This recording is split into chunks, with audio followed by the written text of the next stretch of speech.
My name is Dr. Adrian Sinclair, and I was born on November 11th, 1964, in Atlanta, Georgia. I grew up the son of a Methodist minister and a high school literature teacher, learning early the power of stories and the comfort of faith. After graduating summa cum laude from Emory University with a degree in philosophy and religious studies, I earned my PhD in comparative theology at Cambridge University. For 30 years, I lectured at seminaries and universities around the world, writing books on interfaith dialogue, preaching compassion, and pushing for tolerance among believers of every creed. My life was anchored in scholarly rigor and spiritual curiosity. I attended morning prayers daily, meditated on sacred texts, and believed that every doctrine, even the most esoteric, held a grain of truth that could unite humanity. On July 22, 2025, at precisely 3:42 p.m., my convictions collided with catastrophe. I had been invited to review a confidential briefing at the headquarters of the Center for Esoteric Studies in Washington, D.C. I entered the oval-lined chamber expecting commentary on ancient Zoroastrian manuscripts, but instead discovered an under-the-radar dossier on Zeroastrianism, a fringe movement claiming that ultimate salvation lay in the complete eradication of dualistic belief. The briefing's author warned that adherents of Zoroastrianism were cultivating extreme practices under the radar, purging all notions of light and dark until nothing remained. I felt a chill as I read the phrase spiritual vacuum. My heart pounded when I realized these theories had seeped into policy discussions for covert experimental programs. The room's fluorescent lights pulsed as if mocking my dread. I grasped the dossier's corner, my knuckles whitening, and stepped backward, straight into the path of an out-of-control delivery cart. Before I could cry out, the cart's metal edge struck my temple with bone-crushing force. The world spun, voices blurred, and the last thing I heard was the briefing author's calm voice echoing, "Prepare for the new paradigm." Everything went black. From infancy, I believed God's mercy balanced the cosmos, sin and redemption, darkness and light. I taught doctrines that affirmed coexistence, yin and yang, Kali and Shiva, Christ and Buddha. I never imagined that one doctrine could demand the absence of all others, or that my life's work would be judged by a theology so radical it sought to erase faith itself. As I slipped into unconsciousness, I carried with me the questions that would haunt every moment of my coming reckoning. What happens when light has no opposite? And can the soul survive in absolute void? I awoke amid a chorus of crackling flames and the sickly hiss of boiling brimstone. Every breath scorched my lungs, yet I could not tell if the fire was real or an echo in my mind. Before me stretched a courtyard of blackened marble, its surface fractured like a shattered mirror reflecting a blood-red sky. Jagged pillars of obsidian ringed the space, each crowned with a bubbling crucible of molten iron, the heat warping the air into shimmering waves. As I staggered forward, my feet sank into a carpet of cinders that crunched like brittle bone beneath my boots. The ground trembled with each step, as though some titan below stirred and roared. To my left, a vast coliseum rose into the haze. Its arches crumbled, seats carved from basalt, and screens made of molten rock that pulsed with the guttural screams of unseen throngs. Flickers of ghostly images danced across them, doctrines extinguished, holy symbols twisted into grotesque parodies. A stench of sulfur and decay clawed at my nostrils. I stumbled to the edge of a fissure so wide it swallowed entire congregations of tortured souls. Their cries rose like a relentless tide, each voice a fragment of doubt or despair. I leaned over and saw them, men and women writhing in rivers of liquid fire, their features melting, mouths open in wordless wails. I recognized the shapes of scholars I had once revered, visionaries who sought unity now condemned to eternal discord. Above me, the sky roiled with ash and embers. Occasional lightning arcs illuminated massive shadow beasts that grazed the air, their wings torn, their eyes empty voids. When they screamed, the sound rattled my bones and painted the sky with crimson fractures. I felt compelled to flee, but the marble cracks beneath my feet rearranged themselves like living runes, guiding me toward a distant structure that resembled a cathedral and a movie theater at once. Its stained glass windows shattered, projectors spit shards of flame instead of light. I pressed on, each inhale a trial by fire. At the archway's threshold, I glimpsed a mosaic of broken cinematographic reels set in lava, each frame showing people chanting Zoroastrianism in mute terror.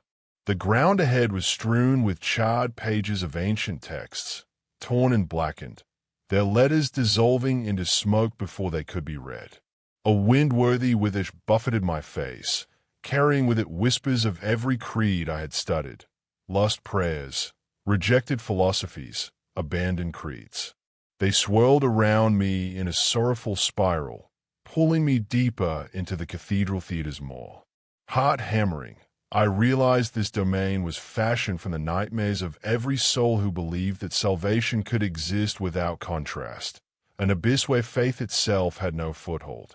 I stood at the threshold and inhaled one last time, tasting regret and revelation on my tongue. Beyond that arch lay the chasms of true despair, where Morgan Freeman waited, and where my own confessions would echo against the walls of judgment. Summoning every scrap of courage, I stepped forward into the inferno's embrace. My body pitched forward as the cathedral theater's molten threshold gave way beneath my feet. One moment I stood on cracked obsidian.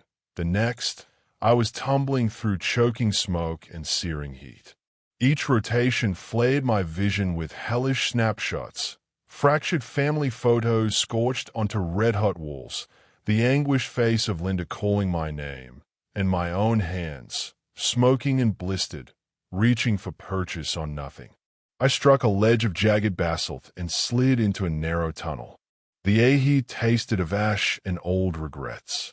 Stalagmites of black glass jutted from floor and ceiling, forcing me to hunch over. Behind me, the roar of the courtyard's fires faded, replaced by a low rumble that pulsed like a heartbeat. With every breath, I felt my lungs tighten, as though each inhale shredded fresh tissue. Suddenly, the tunnel dropped away. I plummeted into a cavern so vast it swallowed light itself. The far wall glowed faintly, revealing a symmetry of sculpted souls interred in molten cages. I recognized faces carved in fiery steel. My college mentor, whose advice I dismissed, the childhood friend I'd stopped calling, my daughter's first teacher, who once prayed for my guidance.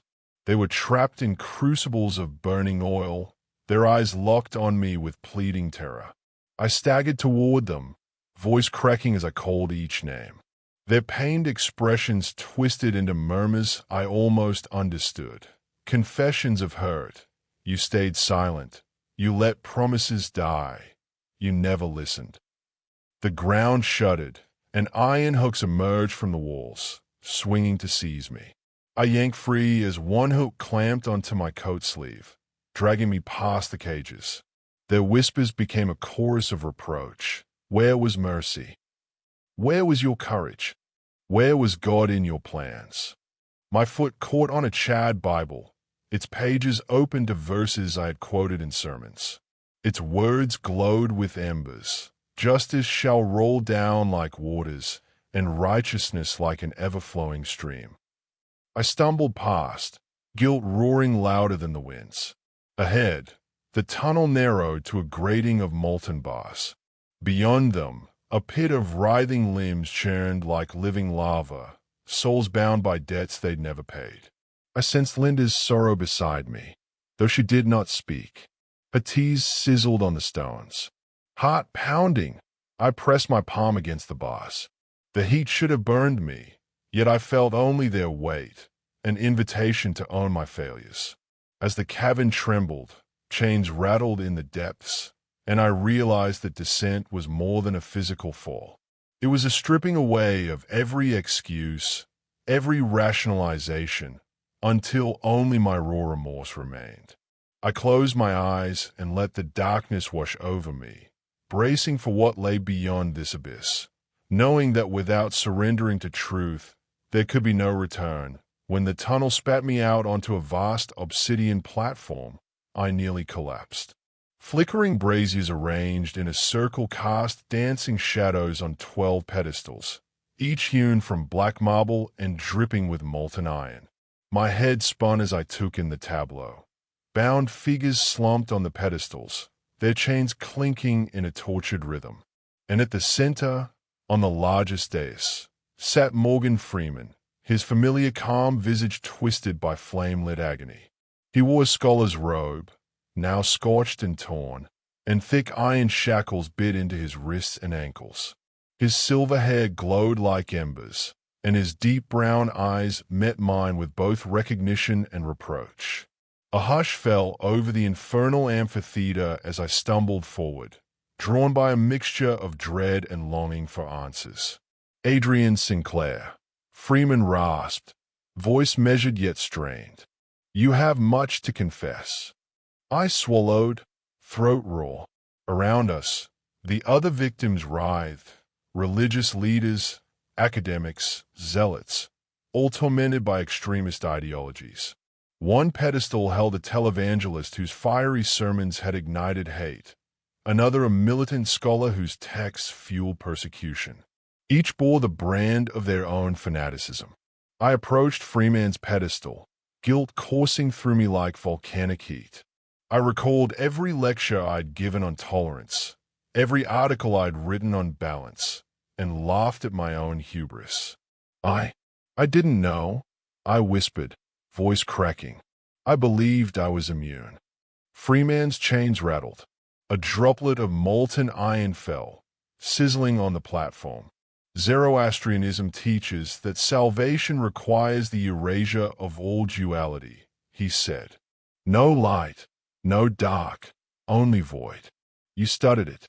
You warned others to consider extremes. Yet when approached with evidence of its mortal danger, you hesitated. You remained comfortable in your ivory walls." Heat pressed against my back as I knelt before him. I was cautious, skeptical. I asked for more research. I postponed warnings until I had certainty. And while I waited, Zoroastrian texts spread in secret societies. People vanished from their congregations. Their families searched in vain. Tears stung my eyes. The other victims' cries echoed those words. We vanished. No one heard us. We believed. Freeman's gaze burned brighter.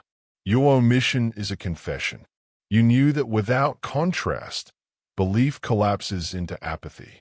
You witnessed zealots cast aside every sacred teaching in pursuit of nothingness." A sudden tremor shook the pedestals. From the lava river at the edge of the platform, fiery tendrils shot toward us, as though the realm itself demanded our reckoning. The other bound figures looked at me, eyes hollow and accusing. My mentor, Dr. Reyes, whose lectures on ethical restraint I once dismissed as overly cautious. My close friend, Reverend Malley, who counseled me to speak out but was silenced by my indecision. And dozens more, faces I recognized, voices I had quieted. I forced myself to stand. The platform's heat seared my soles, but I lifted my chin. I refused to speak until I had every angle, I admitted. And in that silence, you suffered. The words tore free like anguish cries. Chains shattered as I spoke, not from divine intervention, but from the force of my contrition. Freeman's shackles exploded in a spray of molten metal, and his body rose off the dais. The other victims' bonds rattled too. Some fell free. Others clung to shattered links. Freeman rose to his feet, his robe now aflame with brilliant white light. He extended a hand toward me. "Hope does not perish until we choose oblivion," he proclaimed, voice echoing like thunder. "Your confession has weight, but only action redeems what uncertainty forfeited." Behind him, The pedestal inscriptions glowed. Words like indifference, delay, doubt melted away, replaced by courage, clarity, faith. The molten iron receded into cracks, and the brazier's flames dimmed to embers. As I took Freeman's hand, the platform cracked, revealing a chasm of blinding white light beneath. The echoes of the tormented faded, replaced by a chorus of liberated voices whispering gratitude. In that crucible of confession, I understood that hopes shattered in hell could be remade on earth, if one dared to speak before silence became oblivion, that a sudden stillness blanketed the platform. The fiery winds stilled, and even the molten lava paused as a brilliant light descended from above. I squinted against its intensity, heart pounding. In the center of that blazing circle, a figure appeared, tall, robed in radiant white, eyes of infinite compassion. It was Christ, his presence washing over the inferno like cool water. Morgan Freeman, freed from his shackles, knelt before him. His usual measured calm gave way to, or as Christ extended a hand, and Freeman rose, the ember glow on his head dimming into silver peace.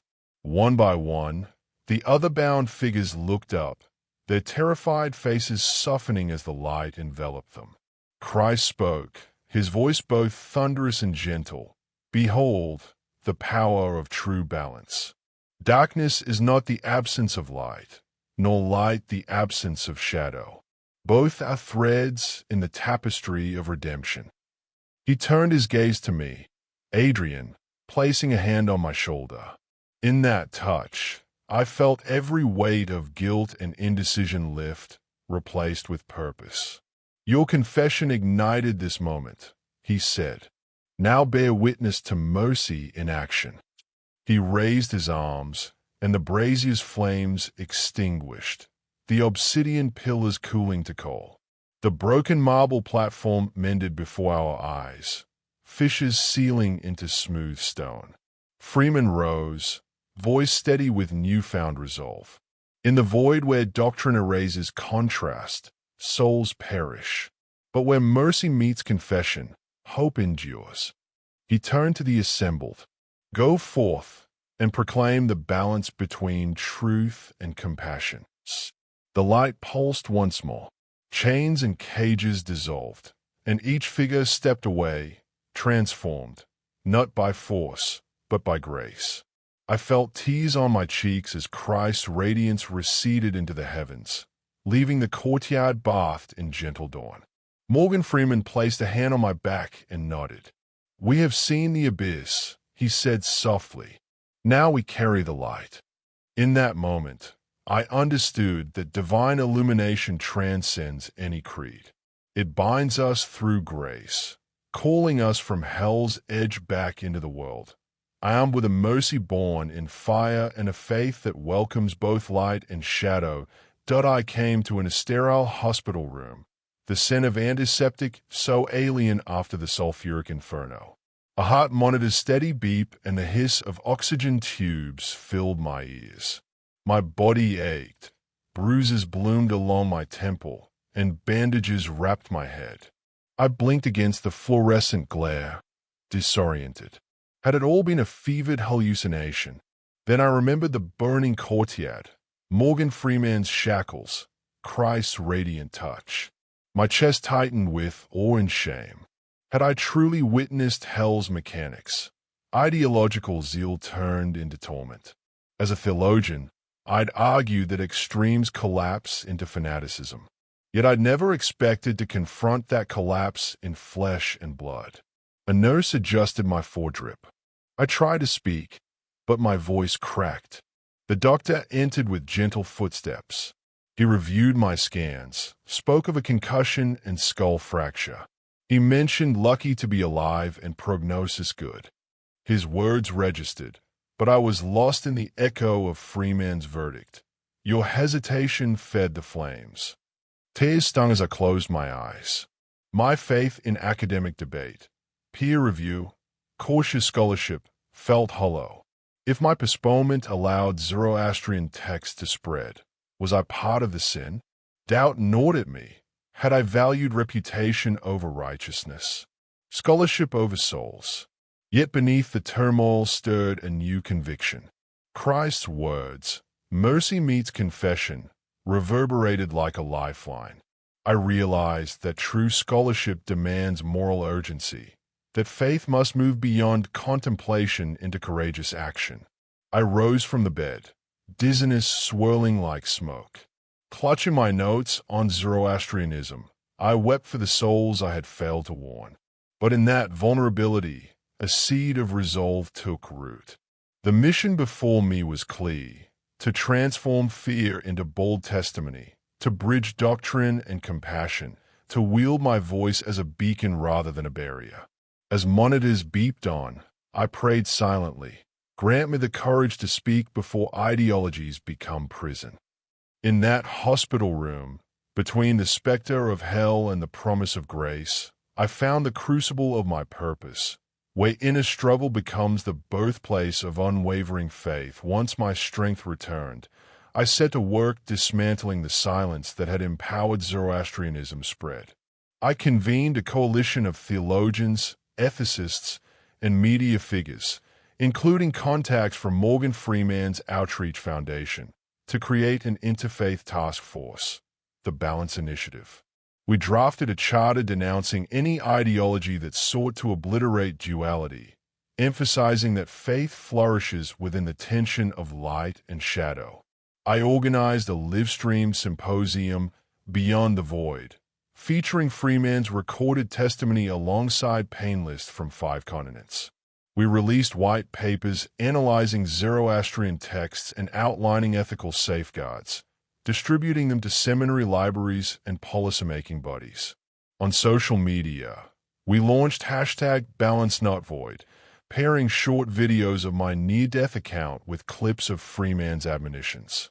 Each week, I hosted webinars for clergy and lay people, transforming academic jargon into urgent calls to action.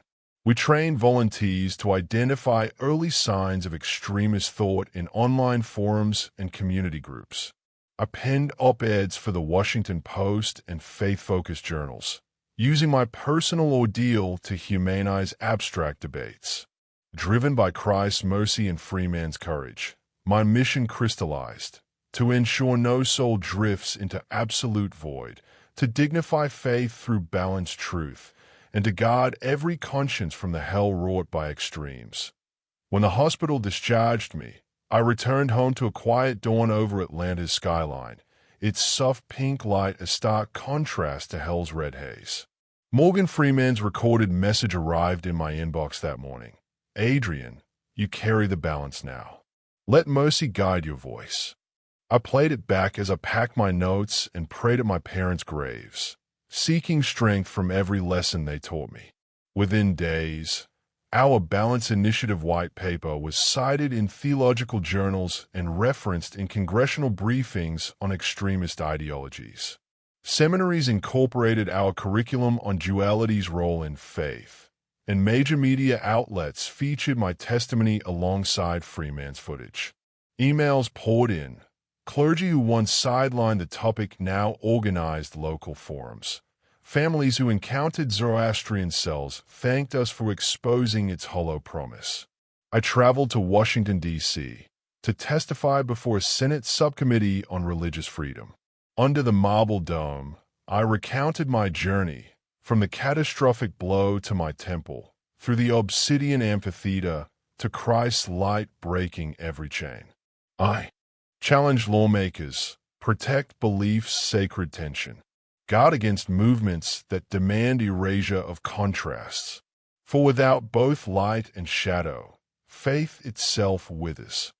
That day, bipartisan amendments were drafted to strengthen early warning systems against extremist doctrine.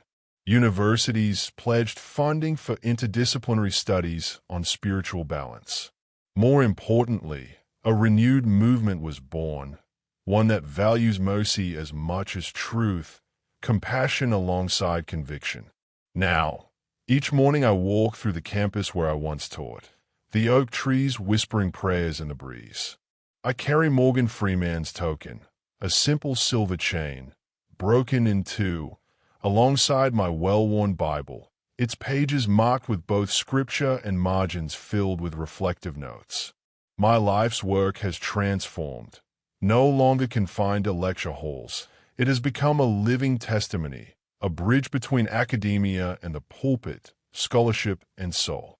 From the abyss's brink, I emerged with a mission to shepherd hearts through darkness, to champion balance where extremists seek void, and to live as proof that even the harshest encounters can be redeemed by grace. This is my new beginning,